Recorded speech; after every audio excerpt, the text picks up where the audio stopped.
Morning children. आज जो हम डिस्कस करने वाले हैं एक्सरसाइज 7.5 से रिलेटेड क्वेश्चंस के जो एग्जांपल हैं 14, 15 एंड 16। हम तीन एग्जांपल्स जो एक्सरसाइज 7.5 से रिलेटेड है उनको डिस्कस करेंगे। तो पहला क्वेश्चन देखिए, एग्जांपल 14 पेज 320 एनसीईआरटी। आप देखिए, integration of x square divided by x square plus 1 into x square plus 4। आप इस क्वेश्चन को पहले आप ये सोचेंगे कि इस क्वेश्चन को हम कर कैसे सकते हैं, ये आइडेंटिफाई करने की कोशिश करेंगे कैसे। तो सबसे पहले आप ये चेक करेंगे सबसे पहले चेक करेंगे कि इनका ये स्टैंडर्ड फॉर्म में है या नहीं है। Here degree is x square. सबसे पहला कंसेप्ट ये रहेगा, यदि कोई अलजेब्रिक एक्सप्रेशन दिया गया है तो आप ये चेक करेंगे कि उसकी डिग्री, ऊपर वाले की डिग्री, न्यूमिनेटर की डिग्री हमेशा छोटी होनी चाहिए डिनोमिनेटर से। तो यहाँ पे डिग्री 2 है और एक्स स्क्वायर मिलके हो जाएगा 4। X square into x square that means 4। That means हम कह सकते हैं कि ये क्वेश्चन स्टैंडर्ड फॉर्म में है। तो हमारा फर्स्ट स्टेज इज कंप्लीटेड। अब हमें सोचना है कि ये कौन से मेथड से करें। कि अब आपको यहाँ पे फैक्टराइजेशन कुछ किए हुए हैं तो ऑलरेडी दिमाग में ये आना चाहिए कि अब से पहली एक्सरसाइज में ऐसा कहीं नहीं था कि जहाँ पे फैक्टर किए हुए, और यदि फैक्टर किए हुए थे हमको, हम मल्टीप्लाई करके देख रहे थे क्वाड्रेटिक में, मगर यहाँ क्वाड्रेटिक से भी जाके आगे कुछ एक्स की 4 तक बाई क्वाड्रेटिक जा रही है। तो आप सोचेंगे यहाँ पे आप इसको ऐसे करें कि जो ऊपर भी टर्म है नीचे भी हैं। आप थोड़ा सा दिमाग लगाएंगे, थोड़ा सोचेंगे कि आपने सब्स्टिट्यूट किया एक्स स्क्वायर को टी। सपोज कीजिए कि आपने सब्स्टिट्यूट किया x square equals to t. तो एक्स स्क्वायर को सब्स्टिट्यूट किया टी, तो उसके बाद देखिए ये वैल्यू क्या बनेगी, x square divided by x square plus 1 into x square plus 4 equals to t upon t plus 1 into t plus 4। अब आप इसको देखने से आपको पता चलेगा कि ये कहीं आपने देखा है ऐसा पार्ट। जो पीछे क्वेश्चन कराए थे आपको ध्यान से देखेंगे तो वैसे तो ये लीनियर अपॉन क्वाड्रेटिक से भी हो सकता है, क्योंकि इसको मल्टीप्लाई करेंगे वापस तो फिर क्वाड्रेटिक बन जाएगी। बट आप सोचिए जब फैक्टर हमारे पास किए हुए हैं तो क्यों ना पार्सल से इसे करें, पार्सल से करेंगे। तो पार्सल से करने के लिए आपको मालूम है कि this upon t plus 1 into t plus 4 can be simply written as a upon t plus 1 plus b upon t plus 4 लिख सकते हैं इसके। उसके बाद आपको मालूम है एलसीएम लेना है, टी इधर आएगा और a into this plus b into this divided by T plus 1 into t plus 4। इधर वाले T plus 1 into t plus 4 से वो एडजस्ट हो जाना है, कैंसिल हो जाएगा। तो बचा क्या, t equal to a into t plus 4 plus b into t plus 1। अब आपको करना है क्या, इसमें मैं पहले ही बता चुका हूँ कि आप यहाँ पे t की वैल्यू सब्स्टिट्यूट करेंगे। यहाँ यदि यहाँ से आसानी से निकल रही है तो यहाँ से t इक्वल टू -1 रखेंगे। -1 क्यों रखा है, अब देखिए यदि आपने -1 रखा है यहाँ पे तो ये देखिए -1 रखते के साथ ये वैल्यू तो जीरो ही हो जानी है, क्योंकि -1 और वैल्यू क्योंकि हमने इसी से निकाली थी ना। हमें ये कैसे पता चला कि हमें 1 रखना है या क्या रखना चाहिए। बस आप इसको जो कॉफिशिएंट जो b के साथ लगी हैं उसको जीरो करके रख दिया था हमने, t प्लस 1 इक्वल टू 0। तो t की वैल्यू क्या आई, -1। वही हमने सब्स्टिट्यूट की, पुटिंग t इक्वल टू -1। तो यहाँ -1 प्लस 4 दैट इज 3 और b की इसलिए ऑलरेडी जीरो हो ही जाना है क्योंकि इससे तो निकालिए -1 प्लस 1 0। तो a equal to -1/3 we have calculated up to this step. अब आप सोचिए t इक्वल टू क्या वैल्यू सब्स्टिट्यूट करनी है, आपको सब्स्टिट्यूट करनी है t इक्वल टू -4, बिकॉज यहाँ पे t प्लस 4 इक्वल टू 0 क्या मिलेगा हमको, t इक्वल टू -4। सब्स्टिट्यूट करिए -4 हेयर -4 इक्वल टू, अब यहाँ पे सब्स्टिट्यूट किया -4 तो ये तो ऑलरेडी 0 हो जाएगा। This gives -4 plus 1 that is -3। ये क्या आएगा, -4 प्लस 1 -3b, ये हो गया।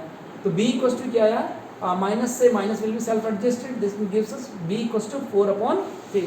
नाउ हमारे पास a की वैल्यू भी आ गई है और b की वैल्यू भी आ गई है। तो जहाँ से हमने बोरो की थी, जिससे मांगी थी, उसको रिटर्न करिए आप इधर जाएंगे ना, यहाँ से थे ना, आप इधर सब्स्टिट्यूट कीजिए t/t plus 1 into t plus 4 equal to, substitute कीजिए वैल्यूज ऑफ a इज -1/3, ये थी values of b is 4/3। Then after that अब आपको याद है कि आपने तो इसको किसी से बोरो किया था, t तो था ही नहीं क्वेश्चन में, t तो था ही नहीं हमारे पास एक्स स्क्वायर था। तो हमने सब्स्टिट्यूट किया यहाँ पे एक्स, t के प्लेस पे एक्स स्क्वायर सब्स्टिट्यूट करने के बाद देखिए ये क्या बनेगी, x square divide by x square plus 1 into x square plus 4, और ये भी सेम इधर किया। तो हमें यही तो सॉल्व करना, इसका इंटीग्रेशन ही तो करना था हमें। तो टर्म ये स्प्लिट हो गई यहाँ 2 टर्म्स में। अब हम इसका इधर भी इंटीग्रेशन कर दें और उधर भी इंटीग्रेशन कर दें, तो देखिए आगे क्या करते हैं। यस, तो हमने यही किया, इधर भी इंटीग्रेशन किए हैं और उधर भी सेपरेट करके। तो ये जो टर्म है ये आपको दिखा वाला, ये आपको जाना पहचाना फॉर्मूला लगा, ठीक है। इसको हम दोबारा लिख सकते हैं 1/x² plus a², 1 can be written as 1² plus 4/3 x² can be written as x² and this 2 can be written as this 4 can be written as 2²। Now you know the formula of this 1/x² plus a²। वो क्या formula होता है, 1/a tan inverse x upon a. What is a? A is 1. A is here 1, so 1 upon 1 tan inverse x upon a plus 4 upon 3 as it is 1 upon a. In the place of a, what is a? A is 2 tan inverse x upon 2 plus c. After solving that means 1 minus 1 upon 3 tan inverse x plus this will be cancel 2 upon 3 tan inverse x upon 2 plus c. So this will be the answer of this question. I think it is clear to one and all. Simple है. आपको T की value इस question में जो विशेष important part था जो आपको याद रखना है, देखिए इस क्वेश्चन में सारे टर्म एक जैसी ही थी, बार बार वो प्रॉब्लम क्रिएट कर रही, तो हमने उसको टी सब्स्टिट्यूट किया. टी सब्स्टिट्यूट करने के बाद हम यहाँ पे आ गए. हमें जो चीज़ हम बोरो करते हैं उसको विद रेस्पेक्ट हमको रिटर्न भी करना चाहिए, तो वही ध्यान में रखा आपने. जितने जल्दी आपको लगा कि हमें रिटर्न कर देना चाहिए, रिटर्न किया, उसके हमें दिखने भी लगा कि क्वेश्चन सॉल्व हो सकता है. नहीं होता तो फिर बाद में कुछ सब्स्टिट्यूट करते, तो हमारा क्वेश्चन यहाँ से कंप्लीट है.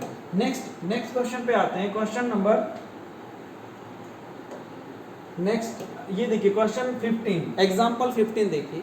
एग्जाम्पल 15 में क्या लिखा है? 3 sin 5 minus 2 into cos 5 upon 5 minus cos square 5 minus 4 sin 5 D 5. Question को पहले आप देखिए, ट्राई करिए, सोचिए कि इस क्वेश्चन को कैसे सॉल्व कर सकते हैं. अब आप देखेंगे पहले आप सब्स्टिट्यूशन मेथड पे आएंगे. सबसे पहले क्या सब्स्टिट्यूट करेंगे, एक वैल्यू को ऐसी को सब्स्टिट्यूट करना है कि बाकी सारी कुछ ना कुछ मैक्सिमम टर्म रिड्यूस हो जाएं. आपने बिना कुछ किए इसमें जरा हम साइन को सब्स्टिट्यूट करते हैं तो कॉस जाता है, फिर भी यहाँ पे कॉस रह जाता है. यदि हम साइन को सब्स्टिट्यूट करते हैं तो ये कॉस जाता है, फिर यहाँ T 3t minus 2 cos T upon 1 minus, फिर इसमें भी फिर इसको कन्वर्ट करना पड़ेगा. तो आप उस क्वेश्चन को सोचिए, फिर थोड़ा सा और एक सोचिए, क्यों ना हम एक जैसा ही इसको बना लें. मतलब या तो इसको सारे कोस में या सारे साइन में एक में कन्वर्ट करने की कोशिश करते हैं, फिर थोड़ा सोचते हैं. मैंने क्या किया, cos square can be written as I think 1 minus sine square 5. इसको लिख सकते हैं 1 माइनस साइन स्क्वायर 5. दो 3 denominator will remain as it is 3 sin 5 minus 2 cos 5 divided by 5 minus 1 cos theta cos square 5 can be written as 1 minus sine square 5. Then आप इसको bracket को open करिए, that is 5 minus 1 plus sine square 5 minus sine 5. आप इसको थोड़ा terms को और adjust करें. 3 sin 5 minus 2 cos 5 divided by sine square 5, इसको मैंने पहले लिखा, फिर minus 4 sin 5 plus 4 5 minus 1 equals to 4. मैंने ऐसा क्यों किया, बिकॉज आप सोचिए इसको, ये अब आपको देखेंगे ध्यान से कि ये एक साइन में क्वाड्रेटिक बन रही है.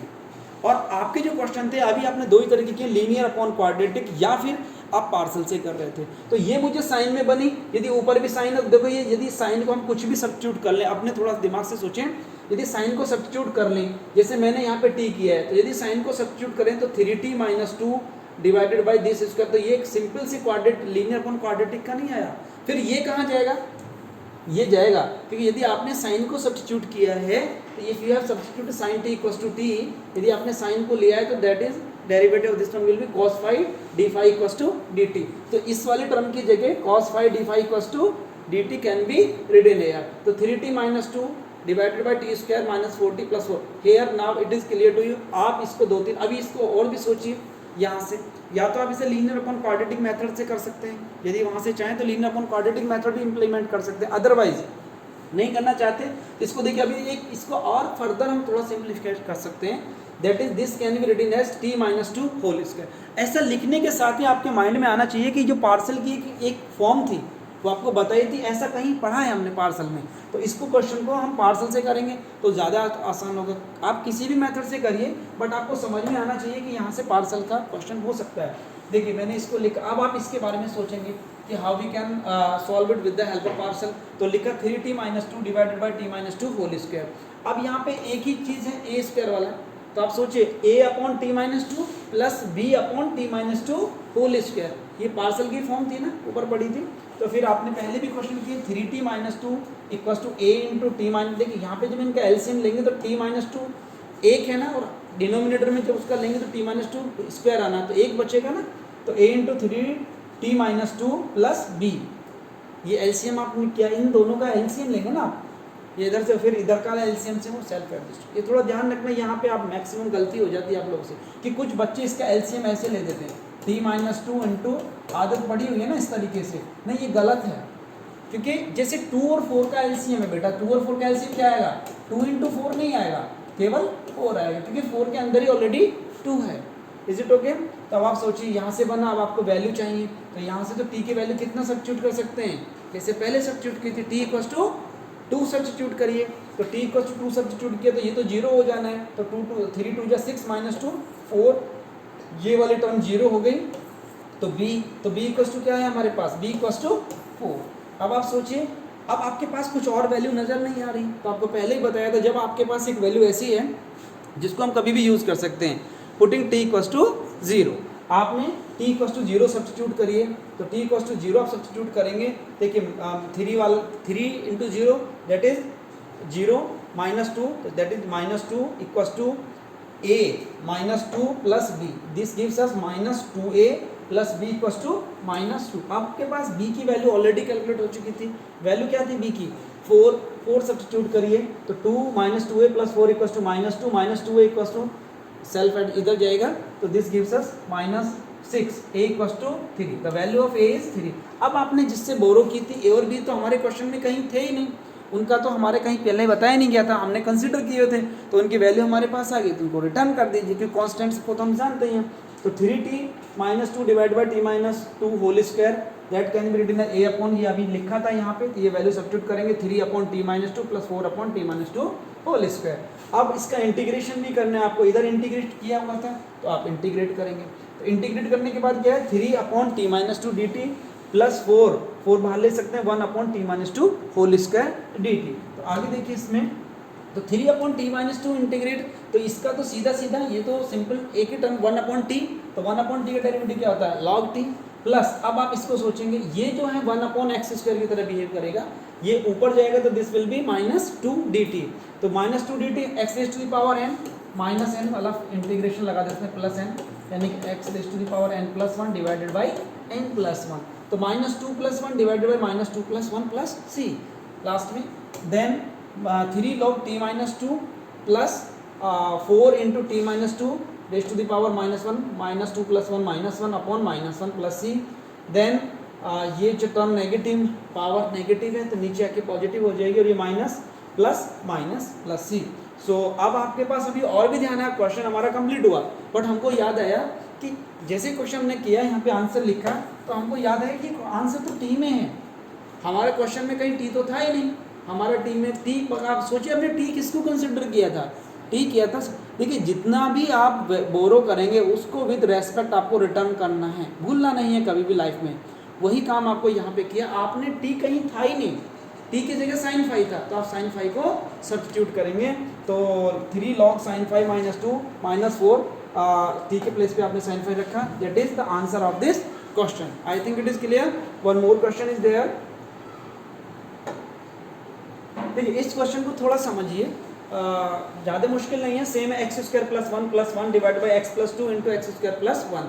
सबसे पहला स्टेप आपको चेक करना होता है कि ऊपर जो है न्यूमिनेटर में आपकी पावर कम होनी चाहिए, इसकी पावर कितनी है 2 और इधर कितनी बनेगी 3, इसका मतलब फर्स्ट स्टेप इज कंप्लीटेड।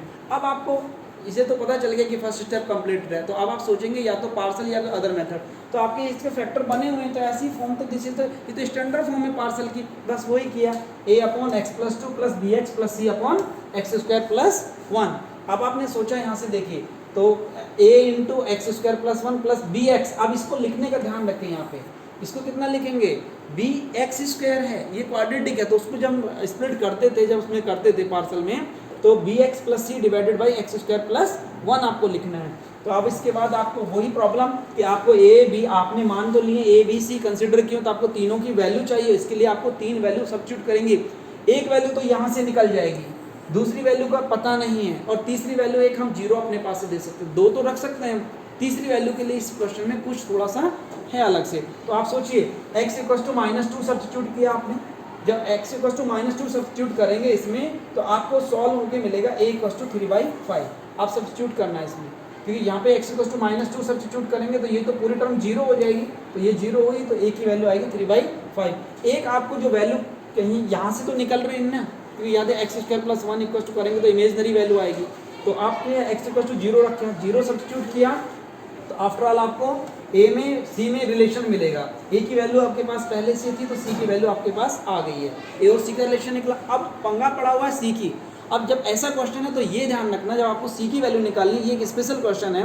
कि जब आपके पास कुछ नहीं चलता तो आप एक पार्सल वाला लास्ट में यूज़ करेंगे, उसको शुरू में नहीं करना है। तो देखिए आपको ऐसी वैल्यू निकालनी जिनमें हमारे पास ए की वैल्यू आ गई है, सी की वैल्यू आई, जिनमें बी आए। तो मैंने बी को ज़्यादा फोकस किया, तो मल्टीप्लाई मैंने कर दिया a x square plus a plus b x, इसकी मल्टीप्लाई करना b x square plus 2bx plus c x plus 2c। अब मैं b की वाली टर्म सोची, b के साथ या तो x लगा हुआ है या फिर एक्स स्क्वायर, मैं स्मॉल वाली टर्म कोशिश करूंगा। तो मैंने कंपैरिजन करना है, बी एक्स वाली टर्म एक तो ये है 2b और एक c है इधर, तो 2b और c और इधर क्या है, इसका कोएफिशिएंट 1 है। तो मैंने वही किया अंदर नेक्स्ट स्टेप में, comparison to the coefficient of x। तो 2b plus c equals to उधर 1 था, आपके पास c की वैल्यू थी, c की वैल्यू आई आपके पास, तो b की आपने सब्स्टिट्यूट किया तो b की वैल्यू आपको मिल जाएगी 2/5। अब आपके पास वैल्यू आ गई है, आप उसमें सब्स्टिट्यूट करिए जो आपका मान आता है a upon this plus b upon this one, bx plus c। तो b की वैल्यू इधर सब्स्टिट्यूट कर दी, c की वैल्यू इधर सब्स्टिट्यूट की। आफ्टर दैट आपको क्या करना था, इसका इंटीग्रेशन, इधर भी इंटीग्रेट कीजिए उधर भी इंटीग्रेट कीजिए। नेक्स्ट देखिए, अब इसका तो सीधा मालूम है आपको integration, this is log of x plus आप इसको सोचिए, इसको मैंने अलग अलग किया 2x upon x square plus 1 plus 1 upon x square plus 1। तो ये एज इट इज, इसका देखिए इसका डेरिवेटिव ऊपर रखा है ना, इसका डेरिवेटिव फंक्शन का डेरिवेटिव ऊपर रखा है, तो that is log of x square plus 1। और ये तो सीधा फॉर्मूला है 1 अपॉन एक्स स्क्वायर प्लस ए स्क्वायर, तो 1 अपॉन ए tan इनवर्स x अपॉन ए, तो ये तो 1 ही 1 है, तो that is 3/5 log of x plus 2 plus 1/5 log of x square plus 1 plus 1/5 अंदर मल्टीप्लाई किया ना इसका 1/5 tan inverse x plus c। So this is the answer of this question and I hope now it is clear to all of you. Thank you very